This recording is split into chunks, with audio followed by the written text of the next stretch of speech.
Hai teman-teman semuanya, apa kabar? Jumpa lagi bersama saya Ruby Herman dalam program Rahasia Investasi Sukses. Episode kali ini kita bakal ngobrol-ngobrol tentang bisnis startup yang berhubungan dengan jalur distribusi. Nah, namanya Kios On. Nah, sudah hadir bersama saya ada Bro Andrew, di rootnya dari Kios On. Here's my promise, I will rise and shine. Hai teman-teman, selamat datang di YouTube channel Ruby Herman. Sebelum kita nonton, jangan lupa untuk subscribe ya, karena subscribe itu gratis. Yuk, kita nonton sama-sama. Halo, Bro Andrew, apa kabar? Halo. Wah, thank you Salam nih. kenal. Salam kenal. Oke, Bro, mungkin boleh ngobrol-ngobrol nih, ya kan?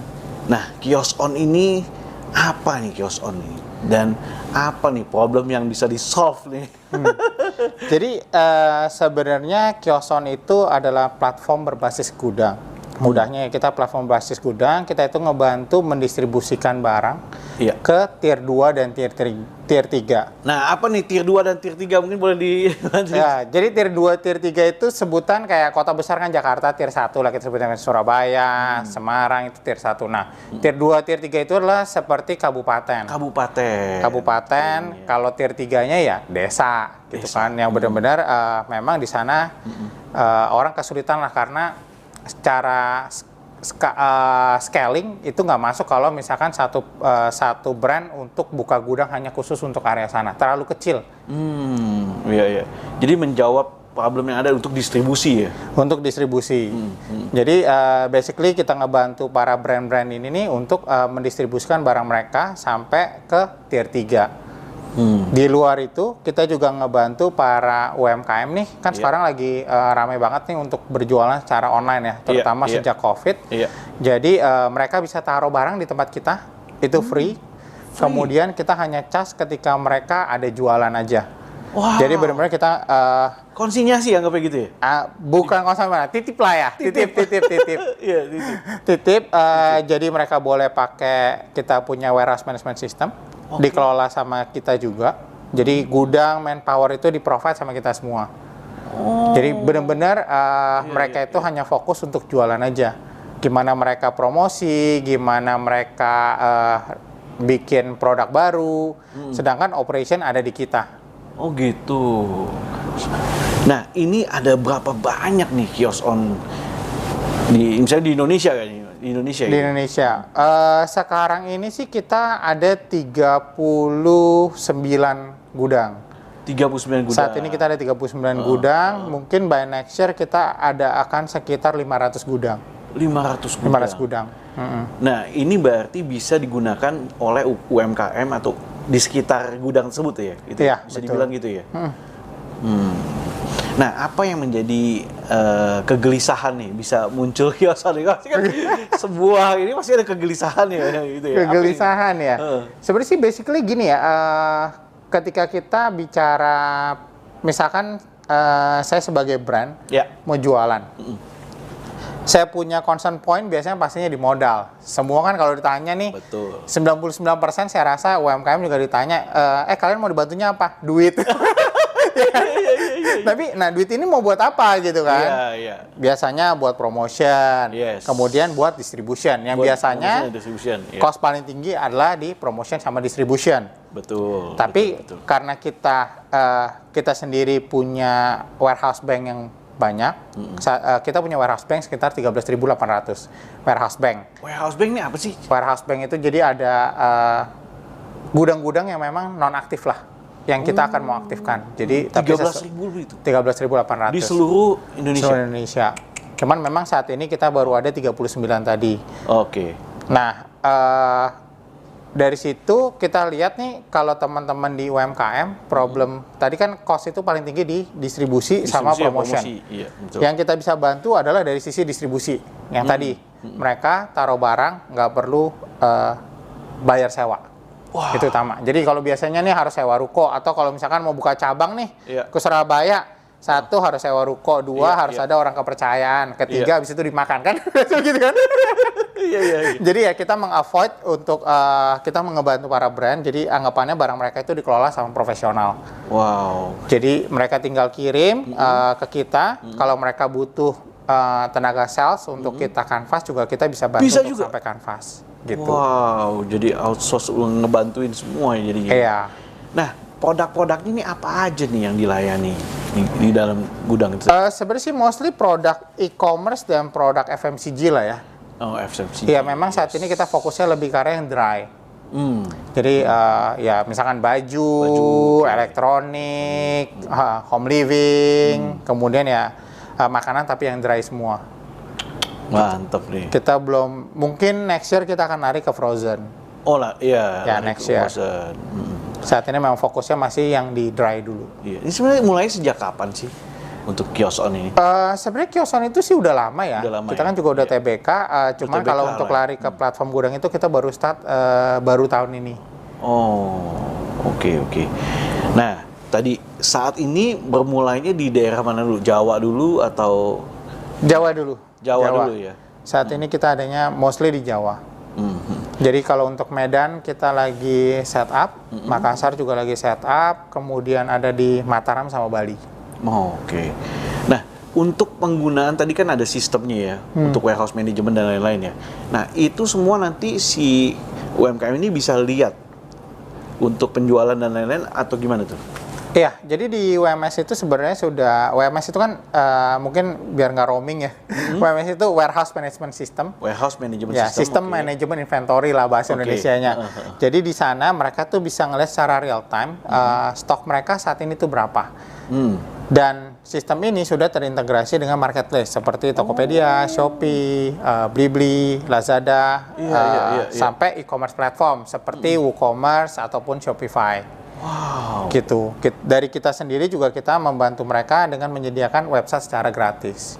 Dibantuin juga website secara gratis Secara ya? gratis. Kita juga sudah terkoneksi dengan TikTok Shop. Juga TikTok Shop juga? Iya. Wow. Jadi bisa saya punya jualan jaket, misalnya contoh ya, jualan jaket terus kerjasama nih. Nah, itu sistemnya nanti bagi hasil. Maksudnya yang tadi ya? Ya, kalau ada penjualan kita baru cas. Baru cas. Baru cas. Nah. Jadi benar-benar ya anggapannya jangan sampai, misalkan nih kalau kita mulai bisnis kan kita itu harus ada bayar manusianya dulu nih. Iya. Kita harus punya tempat, Iya. kita ada manusianya. Iya. Nah, ini kan kita sebutnya fixed cost lah kalau dalam bisnis. Iya, betul. Jadi dengan kita itu merubah fixed cost menjadi variable cost. Fixed cost jadi variable cost. Iya, jadi setiap ada penjualan ya baru keluar biaya. Kalau nggak ada penjualan ya nggak keluar biaya apapun gitu. Iya. Nih zaman sekarang kan banyak juga yang kalau di UMKM banyak juga reseller konsepnya. Iya kan, reseller. Nah, apa related ini sama ini nih? Ada benang merahnya nggak sih kalau sama reseller ini? Sama reseller, mungkin kalau reseller itu gini ya, akan agak beda antara reseller sama dropshipper. Iya. Kalau reseller itu technically sebenarnya adalah ya mereka pedagang juga. Pedagang juga yang bantuin ini, anggapnya gitu ya? Reseller kan mereka tuh stok.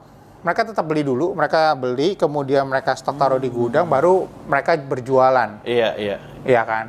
Gitu. Sama aja kalau misalkan kayak kalau kita bicara orang Mangga 2 nih. Iya. Kan pada ngomong, oh orang Mangga 2 tuh beli barang di Tanah Abang gitu kan. Jadi sebenarnya orang Mangga 2 reseller. Nggak semuanya begitu sih. Nggak Tapi semua gitu, maksudnya tapi kan konsepnya identik gitu ya? Ya, karena Tanah Abang grosir, Mangga 2 retail kan gitu konsepnya. Iya. Nah, tapi kalau bedanya sama tadi kios on, nah ini malah Kita ya dibantu sebenarnya semuanya. ngebantu si reseller ini aja. Ngebantu resellernya. Ngebantu reseller. Jadi kalau ketika mereka mau mulai bisnis, mereka dengan modal pas-pasan, mereka bisa masuk ke kita, ataupun ketika mereka mau ekspansi, mereka nggak butuh modal yang sangat besar untuk kayak tadi sewa ruko, harus provide orang, sedangkan bisnis belum tentu running kan. Ada batasan-batasan nggak sih gudangnya berapa luas yang bisa dipakai gitu? Misalnya barangnya banyak gitu, gimana tuh? Depends ya, depends. Karena kan kita tadi gudang kita tuh sebenarnya banyak. Jadi kalau saat ini rata-rata gudang kita memang bisa dibilang hub kecil lah. Gudangnya Hub antara kecil, 200 sampai 300 meter persegi. Lumayan luas itu ya. Kalau di Jawa Timur itu jauh lebih besar. Jawa Timur bisa sampai 700 sampai 800 meter persegi, ada yang sampai 1.500. Iya. Kalau di luar daerah yang gede. Oh, di luar daerah ini. Iya. Dan ketika bisa kerjasama dengan kios on ini, berarti bisa tersebar di mana-mana aja ya. Iya. Kita tinggal taruh barang di sini, taruh barang di sini, taruh barang di sini, nanti Betul. sistem inventory-nya tadi ada ya. Wah, mantep dong. Jadi makin bisa kata produknya makin dikenal dan orang mudah untuk belinya ya. Ya, karena konsepnya kan sekarang kalau lagi ngetrennya sebutannya direct to consumer. Wah. Jadi iya, potong jalur distribusi kan. Iya. Makanya blockchain. Iya. jadi konsepnya karena menghilangkan si middleman kan. Konsep yang sekarang dari consumer. Nah, jadi otomatis barang itu harus ada di dekat customer kita. Ini Kios On menjawab kebutuhan tersebut. Ya. Wah. Kalau dulu kan ya itu dia harus buka cabang, kalau kayak toko dia harus buka cabang gitu kan. Yes. Ataupun kalau brand ya dia titip dengan distributor paling dekat sama sana. Wow. Nah, bicara ke depannya nih apa nih yang akan dikembangkan oleh Kios On ini? Saat ini sih kita masih fokus sama pengembangan gudang-gudang tadilah. Kita kan PR-nya masih banyak nih. Comparing antara gudang aktif dengan gudang yang tidak aktif. Jadi kita masih fokus di sana, kita beresin infrastruktur, kita sekalian juga improvement kita punya sistem. Ada kriterianya nggak sih kalau yang mau kerjasama sama Kios On ini?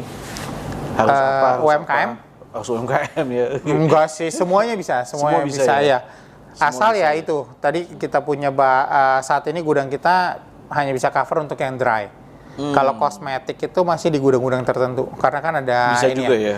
Kosmetik kan ada standar temperatur tertentu. Dan pastinya ya harus inilah ya, harus ada izinnya lah. Harus ada izinnya. Harus ada izinnya. Iya, jadi barang-barang non BPOM ya nggak bisa lah. Oh iya. Kecuali baju apa ya gitu kan. Ya baju pun kalau kayak baju anak-anak kan ada SNI-nya. Oh harus ada SNI. Iya. Yes, Baju bayi sampai umur 5 tahun kalau nggak salah ya masih SNI kan wajib. Nah, tadi kan UMKM. Apakah ini juga kedepannya bisa juga produk luar negeri masuk sini juga? Sebenarnya bisa aja, dan memang saat ini sih ada beberapa produk dari luar negeri, tapi produknya masih produk skincare. Oh, produk skincare. Produk skincare. Sisanya ya reseller lah, bukan reseller, mungkin importir ya. Sebutannya importir barang-barang home living.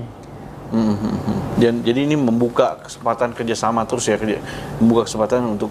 Ya, tapi tetap kita sebenarnya fokusnya lebih ke arah untuk si brand lokal, ketimbang untuk yang barang-barang import ya. Brand lokal, tapi tadi ya kayak baju yang dry, seperti yang dry, kedepannya Frozen lebih ke arah untuk makanan ya. Nah, ini tadi kan ada namanya tipe-tipenya ya, ada gudang pintar tadi seperti ngobrol juga. Nah, apa nih gudang pintar? Jadi di Kios On itu kan kita punya 2 anak perusahaan. Satu adalah sebutannya retail kita, yang kedua gudang pintar. Retail kita itu yang segala sesuatu bisnis yang terkait dengan retail. Tadi untuk masalah distribusi. Jadi kita mendistribusikan, anggapannya kita itu sebagai perpanjangan tangan prinsipal, kita membantu mendistribusikan barang-barang sampai ke warung. Itu semua dihandle oleh retail kita. Oke. Kalau gudang pintar lebih ke arah yang tadi, orang yang mau berjualan di online shop, ataupun mereka yang sudah mempunyai platform e-commerce sendiri, pengen berjualan, pengen ekspansi, pengen semakin dekat sama customer, itu yang join sama kita. Jadi platform gudang pintar inilah yang terkoneksi dengan semua marketplace sama e-commerce. Wow. Nah, mungkin kan yang nonton juga banyak nih pelaku bisnis juga, UMKM. Mungkin boleh sharing tips sukses nih biar UMKM biar sukses ala Kios On. Sebenarnya sih kalau bicara mungkin ya, kalau mungkin kurang cocok kali ya dari Kios On, tapi dari teman-teman UMKM yang udah lumayan growing. Intinya sih ketika mereka membuat produk itu harus ada research-nya dulu. Jangan based on sama feeling. Atau wah, ini gue keluarin produk ini pasti bagus. Nggak seperti itu. Tapi lihat marketnya itu seperti apa, kompetitornya seperti apa, ini barang substitusi atau ini barang inovasi, atau ini memang barang ini udah jalan di luar tapi belum jalan di sini. Jadi balik lagi, penentuan pembuatan produk itu penting. Yang kedua ya semuanya tergantung dari promotion. Semua tergantung dari promotion. Semua tergantung dari promotion. Produk itu ya semua orang kan bilang kalau produk itu kayak tadi kan, sebenarnya ini kenapa sih Kios On ada pain point apa yang mau di solve gitu kan? Sama lah, semua produk harus ada pain point yang mau di solve. Betul. Ya contoh obat jerawat ya. Kan ada pain pointnya kan. Karena ada jerawat, kok obat jerawat coba ini nggak cocok semua. Kita keluarin yang natural. Contoh kayak gitu kan. Iya. Seperti itulah. Jadi ujung-ujungnya ya apa yang mau di solve dari produk yang kita keluarin. Itu aja. Wow, mantap. Thank you so much nih Bro Andrew udah sharing tentang Kios On. Sukses buat Kios On. Sama-sama. Buat membantu roda ekonomi Indonesia. Amin. Semakin sukses. Nah, teman-teman, demikian usai pula bincang-bincang saya bersama Andrew dari direktur dari Kios On. Bila teman-teman tertarik nih untuk bergabung atau ingin memasarkan ya kerjasama dengan Kios On, langsung aja nih kontak di sini ya. Ada IG-nya, kemudian juga langsung bisa hubungi Kios On. Thank you so much for watching. Jangan lupa untuk subscribe Rahasia Investasi Sukses. Sampai jumpa di next episode. Saya Ruby Herman. Bye-bye.